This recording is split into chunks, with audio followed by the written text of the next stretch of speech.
Hola, soy Raúl Jeremías Soriano Gómez y te invito a que escuches esta explicación de las lecturas de este sábado 4 de febrero del 2023. Recuerda que estamos en el ciclo ordinario, ciclo A de Mateo. Vamos a ver la lectura de la carta a los Hebreos, capítulo 13. Dice, hermanos, por medio de Jesús, ofrezcamos continuamente a Dios un sacrificio de alabanza, es decir, el fruto de unos labios que confiesan su nombre. No os olvidéis de hacer el bien y de ayudarlos mutuamente. Esos son los sacrificios que agradan a Dios. Obedecer y someteos a vuestros guías, pues ellos se desvelan por nuestro bien. Sabiendo responsables, así lo harán con alegría y sin lamentarse, cosa que no os aprovecharía. Que el Dios de la paz, que hizo retornar de entre los muertos al gran pastor de las ovejas, Jesús, Señor nuestro, en virtud de la sangre de la alianza eterna, os confirme en todo bien para que cumplan su voluntad, realizando en nosotros lo que es de su agrado por medio de Jesucristo. A Él la gloria por los siglos de los siglos. Amén. Leamos, esta es palabra de Dios, te alabamos, Señor. Leamos el Salmo 22. El responso dice, el Señor es mi pastor, nada me falta. En verdes praderas me hace recostar, me conduce hacia fuentes tranquilas y repara mis fuerzas. Me guía por el sendero justo, por el honor de su nombre. Aunque camine por cañadas oscuras, nada temo porque tú vas conmigo. Tu vara y tu callado me sosiegan. Preparas una mesa ante mí, enfrente de mis enemigos. Me unges la cabeza con perfume y mi copa rebosa. Tu bondad y tu misericordia me acompañan todos los días de mi vida, y habitaré en la casa del Señor por años sin término. Esta es palabra de Dios. Gloria al Padre, al Hijo y al Espíritu Santo, como era en un principio, ahora y siempre, por los siglos de los siglos. Amén. La lectura es de Juan Marcos, capítulo 6, del 30 al 34. En aquel tiempo los apóstoles volvieron a reunirse con Jesús y le contaron todo lo que habían hecho y enseñado. Él les dijo, vengan ustedes a solas a un lugar desierto a descansar un poco. Porque eran tantos los que iban y venían que no encontraban tiempo ni para comer. Se fueron en una barca a solas a un lugar desierto. Muchos los vieron marcharse y los reconocieron. Entonces de todas las aldeas fueron corriendo por tierra a aquel sitio y se les adelantaron. Al desembarcar, Jesús vio una multitud y se compadeció de ella, porque andaban como ovejas que no tienen pastor, y se puso a enseñarles muchas cosas. Esta es palabra de Dios. Honor y gloria a ti, Señor Jesús. Bueno, pues vamos a ver la lectura de la carta a los Hebreos para ver qué es lo que nos dice nuestro Padre Dios con respecto a estos versículos. Recuerden que la carta a los Hebreos fue escrita por un escritor sagrado anónimo, no sabemos quién fue. Y bueno, pues vamos a ver qué es lo que nos está diciendo Dios por medio de este geógrafo. Recuerda que son movidos por el Espíritu Santo y ellos son los que nos están proporcionando esta información y esta comunicación de consejos que Dios nos da a cada uno de nosotros. Dice, por medio de Jesús, ofrezcamos continuamente a Dios un sacrificio de alabanza. Es lo que tenemos que hacer siempre, darle gracias a Dios, bendecir a nuestro Señor Jesucristo, darle gracias porque por medio de Él ha llegado la salvación. Muchas cosas han llegado por medio de nuestro Señor Jesucristo. La salvación nos ha dejado un mandamiento nuevo, que es amar a Dios sobre todas las cosas y a tu prójimo como a ti mismo. Nos ha dejado la herencia, que es el Espíritu Santo. Llegó el Espíritu Santo al hombre, a la humanidad, 50 días después de la resurrección de nuestro Señor Jesucristo. Nos ha dejado a nuestro Señor Jesucristo su cuerpo y su sangre para que nosotros vivamos, ofrezcamosle a Él un agradecimiento eterno. Es decir, el fruto de unos labios que confiesan su nombre. Siempre hay que estar nombrando a nuestro Señor Jesucristo, agradeciéndole. Es lo que nos pide este geógrafo, que siempre esté en mente, en nuestro corazón, mañana, tarde y noche, siempre el agradecimiento a nuestro Señor Jesucristo. No olvidemos lo que hizo por nosotros. Dice, no se olviden de hacer el bien y ayudarse mutuamente. Fíjense qué consejo nos está dando este geógrafo, que nos está dando ese consejo a nuestro Padre Dios, que hagamos el bien a los demás y que nos ayudemos mutuamente. Esos son los sacrificios que le agradan a Dios. Sí, porque muchas veces tú quieres hacer otro tipo de sacrificios, quitarte los vicios, pues no están mal, pero en realidad lo que quiere Dios es que hagamos el bien a los demás y que nos ayudemos mutuamente. Hay otras personas que hacen otro tipo de sacrificios, dejan de fumar, dejan de tomar, dejan de comer, infinidad de cosas. Pero bueno, recuerden que nuestro Señor dijo, dejen su ofrenda en el altar, vayan y reconcíliense con su prójimo y después vengan y ofrézcanme todo lo que ustedes quieran y manden. Obedecer y someteos a vuestros guías es muy importante. Los guías no solamente son los guías espirituales, ¿sí?, sino también los guías en nuestra vida, principalmente nuestros padres. Desafortunadamente, en algunas ocasiones vemos que nuestros padres también están equivocados, nuestros papás, ¿verdad? Y bueno, aquí lo que debemos de hacer es conocer, amar y servir a Dios, conocer a Dios para saber exactamente qué es lo que tenemos que hacer, cuál es la doctrina, cuáles son las leyes a las que nos debemos de sujetar. Y para esto, pues, los invito a que lean la Sagrada Escritura, la entiendan, la estudien, la interpreten. Y todo esto es, pues, con el poder del Espíritu Santo. Porque debemos de hacer oración al Espíritu Santo para que nos diga qué es lo que debemos de aprender, cómo lo debemos de entender, ¿sí? Pues ellos se desvelan por vuestro bien, dice, los guías espirituales se desvelan por nuestro bien, ¿sí? Nuestros papás principalmente, ¿no? Sabiéndose responsables, así lo harán con alegría y sin lamentarse. Bueno, pues lo sabemos que son, cuando nos están guiando verdaderamente en las cosas de Dios, pues es gente responsable. Hay muchos padres de familia que son unos irresponsables porque no guían a sus hijos en las cosas de Dios, en la palabra de Dios. ¿Por qué? Pues porque lo desconocen, porque no conocen ellos mismos a Dios y muchas veces creen algunos que con que vayan ustedes al templo, a la iglesia, a misa y a escuchar lo poco que nos informan nuestros pastores, ya creen que con eso están ellos saldando la cuenta de la obligación que tienen de ser responsables con sus hijos o con sus descendientes. Y bueno, pues aquí nos habla de aquellas personas que son responsables y que verdaderamente, pues sí, son buenos guías. Así lo harán con alegría y sin lamentarse, cosa que no os aprovecharía si no lo hiciéramos así. Que el Dios de la paz, o sea, nuestro Padre Dios, que hizo retornar de entre los muertos al gran pastor de las ovejas, o sea, que nuestro Padre Dios resucitó a nuestro Señor Jesucristo. Recuerden que nuestro Señor Jesucristo es el Hijo de Dios y estuvo aquí como un ser humano. Nuestro Dios se rebajó en la condición humana para podernos venir a salvar y para poder estar con nosotros más cerca, para que lo pudiéramos nosotros sentir de una manera más cerca hacia Él. Jesús nuestro Señor fue resucitado por nuestro Padre Dios en virtud de la sangre de la alianza eterna.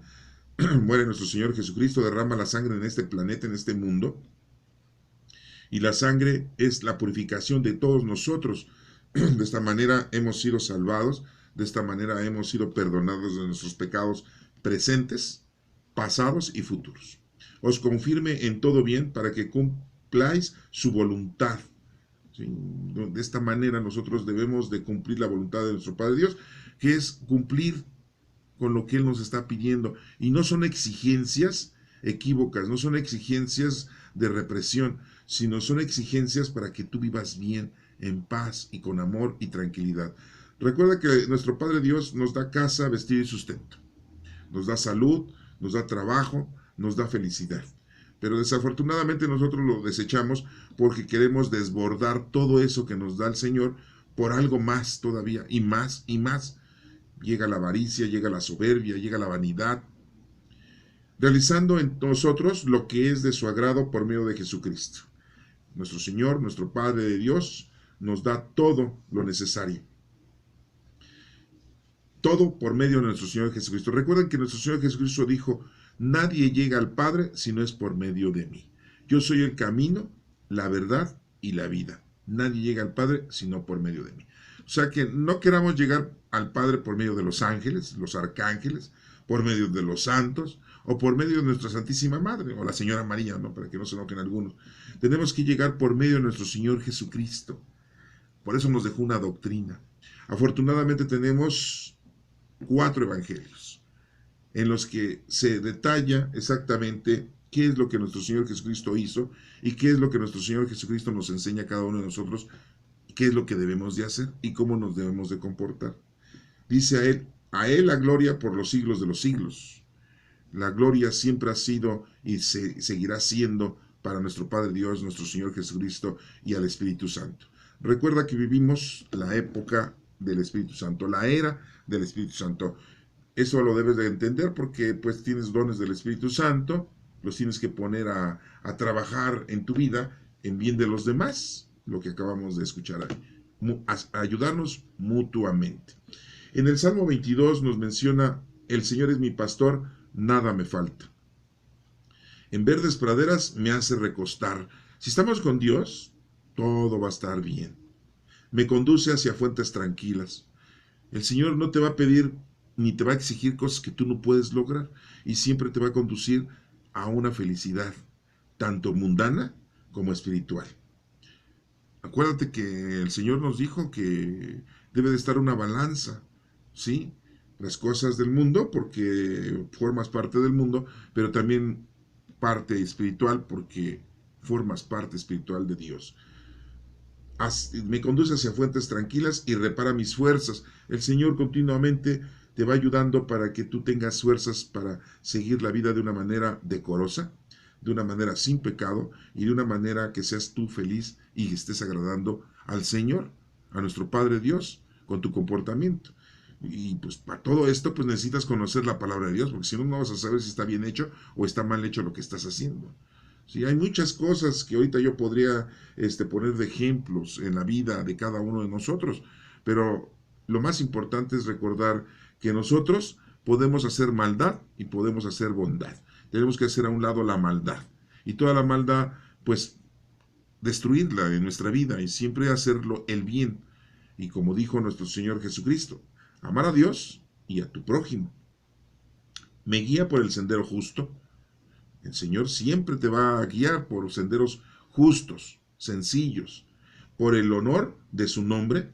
Aunque camine por cañadas oscuras, nada temo porque tú vas conmigo. Aunque haya situaciones problemáticas en tu vida, si estás con el Señor, es más, hasta las vas a poder sobrellevar. Y algunos exagerados, diría yo, algunos dicen, hasta disfrutas los problemas que se te presentan. Pero recuerden en la oración que nos enseñó nuestro Señor Jesucristo, que dice, no nos dejes caer en tentación y líbranos de todo mal. Le pedimos a Dios que nos libre del mal. Entonces estamos con el Señor, pues todo eso va a ser sencillo y fácil para nosotros. Nada temo porque tú vas conmigo, tu vara y tu cayado me sosiegan. Con su palabra, con su doctrina, encontramos nosotros el significado, la solución de todo lo que se nos puede presentar o se nos va a ir presentando en el mundo. Y así lo vamos a poder resolver.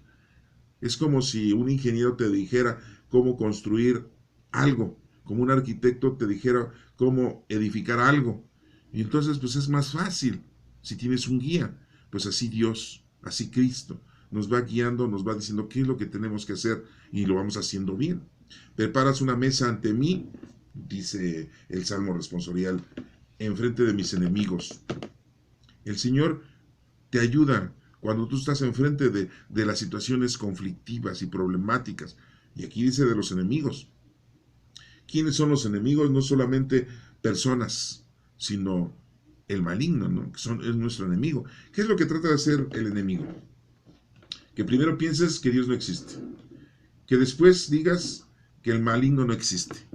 Y que tu razón, tu inteligencia y tu sabiduría mundana son las que te han llevado a lograr lo que tienes hoy en día. Y eso te está engañando, porque Dios es el que te ha dado todo lo necesario, y muchas veces no le agradecemos. Y luchamos por cosas mundanas, materiales y terrenales, y llega el momento en que a lo mejor te vas a los 20 años, a los 30 años, a los 40 años, y todo lo que hiciste no sirvió de nada, lo que hiciste mundano y terrenalmente. Y pues desafortunadamente ahí se acabó todo. Entonces sí, es importante que te des cuenta que si tienes sabiduría, si tienes inteligencia, si tienes una capacidad, unas habilidades, es porque Dios te las ha proporcionado. Tengamos cuidado, porque muchas veces nosotros sentimos que lo hemos logrado por nuestros propios esfuerzos. Y mucha gente es así, desafortunadamente. Entonces muy claramente dice aquí, me unges la cabeza con perfume y mi copa rebosa. nos bendice, nos unge, nos da su fuerza. Hoy la tenemos, el Espíritu Santo. Tu bondad y tu misericordia me acompañan. Siempre el Señor, estando con Él, habrá bondad para con nosotros y todo nos va a ir bien. Y su misericordia siempre nos va a estar acompañando. Él nos va a estar ayudando siempre. Todos los días de mi vida. Y habitaré en la casa del Señor por años sin término. Si estamos así, pues hasta que terminemos nuestra vida y dejemos este cuerpo biológico, esta máquina biológica, y regresemos con nuestro Padre Dios, porque de allá venimos y para allá vamos. Eso no se te vaya a olvidar. ¿Sí? Antes de que llegáramos aquí, estábamos con Dios. Venimos aquí y tenemos que regresar. Nos ha dejado aquí una misión, que es el trabajar para Dios. ¿Y cuál es el trabajo para Dios? Como dice en la carta de los Hebreos, muy claramente es que nos ayudemos mutuamente, dice. Hay que hacer el bien a los demás, ¿sí? Hay que hacerlo con alegría, sin lamentarse, ¿sí? Y de esa manera estamos haciendo un verdadero sacrificio. Fíjate lo que estamos aprendiendo el día de hoy. Bien, en el Evangelio de Juan Marcos, les vuelvo a insistir, le decimos nada más Marcos, pero su verdadero nombre era Juan. En el capítulo número 6 del 30 al 34, dice que en aquel tiempo los apóstoles volvieron a reunirse con Jesús y le contaron todo lo que habían hecho y enseñado. Recuerden que nuestro Señor los había mandado a los discípulos a llevar la doctrina a los demás. Lo que ya habían aprendido, se lo tenían que llevar el mensaje a los demás. Y no solamente eso hicieron, sino que también en nombre de Dios, en nombre de Jesucristo, curaban a las personas de las enfermedades, los paralíticos, los sordos, los cojos, los mudos, los sordos, los ciegos, y expulsaban demonios en nombre de nuestro Señor Jesucristo. Nuestro Señor Jesucristo estaba preparando la iglesia, estaba preparando la asamblea, estaba preparando a los discípulos para después que fueran apóstoles. Un discípulo es aquel que escucha y obedece. Un apóstol es un enviado que lleva lo que el Señor ha enseñado a la humanidad, la doctrina. Él les dijo, vengan ustedes a solas a un lugar desierto a descansar un poco. ¿Por qué les dijo esto? Porque era importante que también ellos tomaran descanso. Sí, no es algo que digan ustedes, es que ya no puedo. No, hay que descansar. Recuerda que dice un dicho, hay que comer antes de ser cristiano. Pues sí, porque si no comes, te mueres. Y entonces, ¿cómo vas a ser cristiano? Sí, hay que primero comer para ser cristiano. ¿Sí? Porque eran tantos los que iban y venían que no encontraban tiempo ni para comer. La gente seguía a Jesucristo.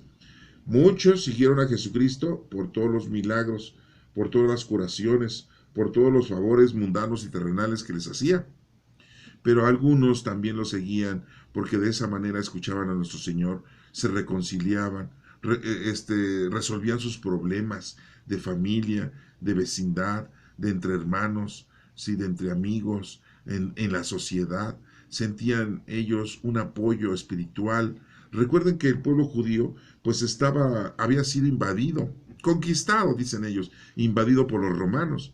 Recuerden que toda la historia nos ha marcado que siempre había lucha de pueblos y de razas para ver quién era el más poderoso. Y sometían a los pueblos y los esclavizaban. Y a los otros pueblos que no los esclavizaban les pedían dote o les pedían un pago, ¿sí? Mensual.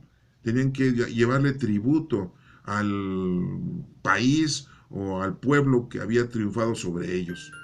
Recuerden que pues mataban a todo el ejército del pueblo invadido, lo destruían, sometían a los hombres y las mujeres, ¿sí? Entonces, todo esto les menciono yo, porque los judíos en el momento de escuchar a nuestro Señor Jesucristo, sentían una paz espiritual, sentían tranquilidad, porque sentían que nuestro Señor Jesucristo les transmitía ese sosiego. Y pues por eso los fariseos y escribas empezaron a tenerle envidia a nuestro Señor Jesucristo, porque mucha gente seguía. Miles de personas escucharon a Jesucristo en diferentes lugares. En todo Israel, nuestro Señor Jesucristo estuvo predicando. Y por eso después dejó a sus discípulos para que llevaran este conocimiento a otras tierras más lejanas, ¿sí? A la ciudad de Tiro, a la ciudad de Sidón, a la ciudad de Corinto, a la ciudad de Tesalónica, a la ciudad de Galacia, a la ciudad de Éfeso, a todas las ciudades, y mandaba a sus discípulos cuando él se fue. Y por eso también convirtió a Pablo para ponerlo a trabajar, para que se transportara en un barco y llegara a las fronteras, ¿sí? A los lugares más lejanos de Israel, porque la palabra de Dios no solamente era para los judíos, no solamente era para el pueblo de Israel y Jerusalén y Judá, sino para todo el mundo entero. Y hoy en día, bueno, a nuestro Señor Jesucristo lo conoce, creo, todo el planeta Tierra, la doctrina de Cristo. Pero hay muchos países que no aceptan a Jesucristo, ¿sí? Empezando desde los judíos, los musulmanes, ¿sí? Los chinos. Sí, hay muchos chinos que es cristiano, pero hay muchos chinos que no creen en Cristo, ¿sí? Japoneses, los coreanos, muchos países, ¿no? Bueno, y aquí les dicen a los discípulos, eran tantos los que iban y venían que pues no podían ni descansar. Se fueron en una barca solas a un lugar desierto, supuestamente, ¿no? Se suben a la barca, una de las barcas de Simón Pedro. Recuerden que Simón Pedro era dueño de muchas barcas, pues las ocupaba para pescar. Se subieron a la barca y se fueron, pero no atravesaron el mar de Galilea, sino iban navegando por la orilla. Pues la gente los iba siguiendo. No les importaba que se cansaran, no les importaba que no tuvieran que comer. Por eso en una ocasión nuestro Señor Jesucristo le dio de comer a más de 5,000 hombres. Y en otra ocasión a más de 4,000 hombres, sin contar mujeres y niños. Seguían a nuestro Señor Jesucristo. Querían estar cerca de Él. Y cansados los discípulos y cansados nuestro Señor Jesucristo. Dice, muchos los vieron marcharse y los reconocieron. Entonces todas las aldeas fueron corriendo por tierra a aquel sitio y veían en dónde se iban a desembarcar y se adelantaban. Querían estar ahí cerca. Jesús vio a tanta multitud y se compadeció de ella, porque andaban como ovejas que no tienen pastor. Y se puso a enseñarles muchas cosas. Entonces nos damos cuenta que nuestro Señor Jesucristo nos deja un mensaje muy importante teológico. Busca tú a Cristo y Él te va a compadecer. Él te va a ayudar. Él te va a aconsejar. Él va a estar contigo. ¿Sí? Necesitamos buscarlo. Necesitamos encontrarlo. Él siempre está con nosotros. Más ahora que ya tenemos al Espíritu Santo con nosotros. Entonces, ese mensaje es muy importante. Nuestro Señor nos dijo, siempre estaré con ustedes hasta el fin del mundo. Y el Señor está con nosotros. Tenemos al Espíritu Santo. Recordemos que vivimos la era del Espíritu Santo. Ya el Espíritu Santo vive con nosotros. Es el reino de Dios con nosotros. Si tú estabas esperando que Jesucristo trajera un reino mundano y terrenal, estás equivocado. El reino de Dios ya está con nosotros. Muchos dicen, voy a morirme para ir a estar en el reino de Dios. El reino de Dios es el Espíritu Santo. Cuando nos morimos, debemos de entender que nosotros, si que estamos con Cristo, nos dormimos en la esperanza de la resurrección, de estar con el Señor. ¿Cómo va a ser la resurrección? No lo sabemos. ¿Cuándo va a ser el fin del mundo? No lo sabemos. Mismo Cristo dijo, nadie sabe el día ni la hora, ni Cristo, solamente nuestro Padre Dios. Entonces, todas aquellas personas que en la actualidad, estamos en el año 2023, andan diciendo, ya se va a acabar el mundo, ya se están viendo las señales, ya se está secando el río Éufrates, ya se están encontrando estatuas de ángeles en Rusia, en los polos de nuestro planeta, ¿no? Y otros dicen, es que hay muchos temblores, hay mucha hambre, hay guerra, hay muchas enfermedades. Son signos solamente, ¿sí? Pero no pueden saber el día y la hora. Estamos, les digo, en el año 2023. Antes del año 2000 decían, se va a acabar el mundo en el año 2000. Anteriormente hubo mucha gente que decía, se va a acabar se va a acabar el mundo en el año 1980 y tanto, ¿no? Y no se acabó. Había unos señores que se dicen testigos de Jehová que muchas veces han dicho que se va a acabar el mundo, se va a acabar el mundo desde 1920 y después no se acabó el mundo, dijeron, le cambiaron la fecha, ¿no? Y después, no, que en 1980 y la cambiaron la fecha. Y otros dijeron, no, en el año 2000 y se la cambiaron la fecha. Pues como no se acaba, pues la tienen que ir renovando, ¿verdad? El fin del mundo. Pues bueno, desafortunadamente los líderes de muchas instituciones exageran y dicen muchas mentiras. Es por eso que yo te invito a que conozcas la palabra de Dios, a que estudies la palabra de Dios. Afortunadamente la tenemos, ya que anteriormente estaba prohibido leer la Sagrada Escritura. No te podíamos tener la Sagrada Escritura. Y si tú no sabes, y a lo mejor sí, la Biblia es un libro, es un conjunto de libros, que es el más vendido, es el más impreso en el planeta Tierra, más que cualquier otro libro. Recuerda que pues son muchos libros, tenemos 27 libros en el Nuevo Testamento y 46 en el Antiguo Testamento. Pero yo te invito a que leas el Nuevo Testamento, sí, porque habla de nosotros. El Antiguo Testamento pues habla de los judíos, y de los judíos, y de los judíos, y te vas a revolver. Pero también quiero decirte que hay muchas traducciones que están equívocas. Sí, debemos de aprender y estudiar. Es mucha la información que tenemos, porque, por ejemplo, hay muchas partes en la Sagrada Escritura que dicen la ira de Dios. ¿Cómo va a ser la ira de Dios si la ira es un pecado capital? Así te lo traducen. No es la ira de Dios, es la fuerza de Dios, es el poder de Dios, ¿sí? Es la divinidad de Dios. Pero le pusieron ira para darte a entender que Dios se enoja. Dios no se enoja, porque si se enojara sería como un ser humano. Los seres humanos son los que se enojan. Dios es el Todopoderoso. Dios no puede enojarse, ¿sí? Porque Dios es el Todopoderoso. Entonces, muchos dicen, es que Dios tiene sabiduría. Dios no tiene sabiduría. Dios es la sabiduría. ¿Que Dios tiene inteligencia? No, Dios no tiene inteligencia. Dios es la inteligencia. Dios tiene amor. No, Dios es el amor. Dios tiene paz. No, Dios es la paz. ¿Sí? Y nosotros empezamos a meter muchas cosas de que dicen, es que Dios nos castiga. No, Dios no es castigador. ¿Sí?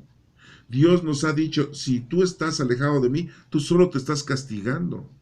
A una acción viene una reacción. Si tú haces bien las cosas, bien te va a ir y estás bien con Dios. Si tú haces mal las cosas, mal te va a ir y entonces estás en contra de Dios. Y mucha hoy en la actualidad dicen, es que ya va a llegar el anticristo. Yo desde que soy niño, siempre han dicho que viene el anticristo, que tal presidente. Y después decían, Muammar Gaddafi, que era el anticristo. Que Saddam Hussein, ni le decían Saddam Hussein su nombre, le decían Satán Hussein. No, o sea, y llegaron esos señores y se murieron. Y no eran el anticristo.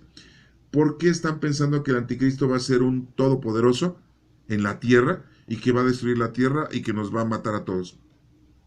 Muy claramente el anticristo es todo aquel que está en contra de Cristo. Todo aquel que está en contra de Cristo es un anticristo. Me explico. Espero que me entiendan lo que les estoy diciendo. Si tú no crees en Cristo, pues eres anticristo. Si tú odias a Cristo, eres anticristo. Si tú no obedeces a Cristo, eres un anticristo. No necesitas ser presidente, no necesitas ser poderoso, no necesitas ser rico, no necesitas ser líder, ¿sí? Hitler fue un asesino, un líder. Manipuló a millones de personas. A millones de personas las manipuló, ¿sí? Y quería ser un planeta de desdicha, ¿sí? Si ese señor no creía en Cristo, era un anticristo. Igual Mussolini, igual Francisco Franco, discúlpenme, ¿no? A todos los seguidores de esos tipos de personajes, pero es que tengo que decirlo de la manera más sobria posible. Anticristo es aquel que está en contra de Cristo. Y no estén esperando un líder poderoso para decir, ya llegó el anticristo. Ahora sí nos va a cargar el payaso. ¿Sí? No. ¿Por qué les digo todo esto? Porque, bueno, pues el mensaje de este evangelio es muy importante. Tenemos que estar con Cristo. Él nos encuentra a nosotros. Vamos a encontrarlo, como dice aquí la explicación de este evangelio. La gente quería seguir a Cristo, quería estar con Cristo. Y pues si estás con Cristo, buscas a Cristo, lo encuentras. Porque el que busca, encuentra. Y estando con Cristo, pues todo nos va a ir bien. Porque Él ya murió, ya sufrió por nosotros. Ya nos dejó todo. Los discípulos sufrieron por llevar el evangelio a las demás personas, a los diferentes lugares. Quiero recordarles que pues todos los discípulos fueron, la mayoría, fueron asesinados. Sí, porque tenemos ahí algunos que no, ¿verdad? Tenemos ahí bueno, para empezar, a Judas Iscariote se quiso él solito matar, pues no pudo. ¿Sí? Tenemos a Juan, que fue uno de los discípulos que murió, pues que no lo mataron. Tenemos ahí a otro señor Felipe, otro discípulo, pues tampoco lo mataron, ¿no? Pero hay muchos que sí los mataron. Vemos a Simón Pedro, que lo crucificaron de cabeza. ¿Sí? Vemos a Andrés, que lo crucificaron en un símbolo de una cruz, de un tache. Dicen que Pedro decidió morir en la cruz de cabeza por no ser digno de morir como Cristo. Y otros dicen, no, así lo crucificaron para humillarlo, para decirle, mira, ahí está tu símbolo de cabeza, ¿no? Ah, no, pero ya el símbolo de cabeza lo usan ahora, que dicen, no, es que es el símbolo del mal, del maligno, ¿no? Y lo usan los satanistas y los de la gente que adora al maligno, ¿no? No, eso es solamente un símbolo. Si no quiere dar, le quieren dar un objetivo, le quieren dar una explicación, le quieren dar una definición, pero no es así. Tengamos mucho cuidado a todo esto porque no se envuelven, no se enrolan y caemos en errores garrafales. ¿Sí? Tengamos mucho cuidado con todo esto. Bueno, hermanos, espero que les haya gustado el día de hoy estas lecturas, las pueden volver a leer y como yo siempre les digo, pidan al Espíritu Santo que los guíe, porque vivimos la época del Espíritu Santo. Muchas veces dirán ustedes, bueno, ¿podría yo ir a la escuela de pastoral para que me estudie esto? ¿Podría yo ir al colegio bíblico para que me expliquen? ¿Podría ir yo con el pastor para que me explique? Pueden hacerlo. Yo no se los voy a negar si ese es su ánimo. Pero independientemente estén donde estén, vayan a donde vayan a aprender la palabra de Dios, pidan al Espíritu Santo que los guíe a entender correctamente las cosas. Que Dios los bendiga.